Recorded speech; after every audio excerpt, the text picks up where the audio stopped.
3 दिन हो चुके थे। गांव में आयशा के गायब होने की बात हर जुबान पर थी।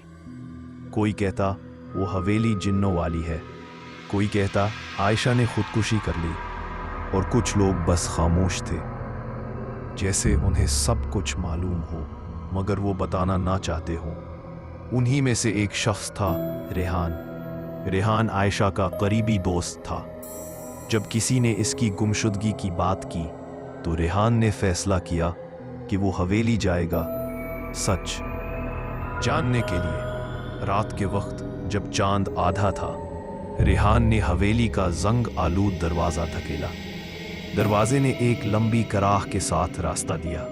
अंदर ठंडी हवा का झोंका आया, जैसे किसी ने कहा हो वापस चले जाओ। लेकिन रेहान रुका नहीं। वो कमरे में गया जहां दीवार पर एक टूटा हुआ आईना लटक रहा था। आईने के टुकड़े फर्श पर बिखरे थे, मगर अजब बात यह थी कि एक टुकड़ा हल्की रोशनी दे रहा था। रेहान ने उसे उठाया और उसी लम्हे कमरे का दरवाज़ा खुद ब खुद बंद हो गया। उसने देखा आईने के टुकड़े में एक धुंधला मंजर नजर आ रहा था। कोई लड़की थी, वो आयशा थी, लेकिन वो एक और दुनिया में कैद थी, जैसे आईने के पार।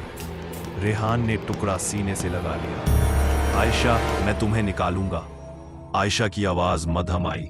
नहीं रेहान, देर हो गई है, यहां वक्त रुक जाता है। ज़ैनब जागी है। और तब अचानक पूरा कमरा लर्जने लगा। दीवारों से धुआं उठा और धुएं में एक साया उभरा, ज़ैनब का। उसकी आंखें सुर्ख थीं और आवाज गूंजती हुई, एक और आ गया। तुम्हें भी अपनी यादों में कैद कर लूंगी। रेहान पीछे हटा, मगर जमीन जैसे नरम पड़ गई। वो गिरा और सीधा आईने के अंदर जा गिरा। अब वो एक दूसरे जहान में था, जहां सब कुछ चांदनी में नहाया हुआ, मगर हर चीज खामोश थी।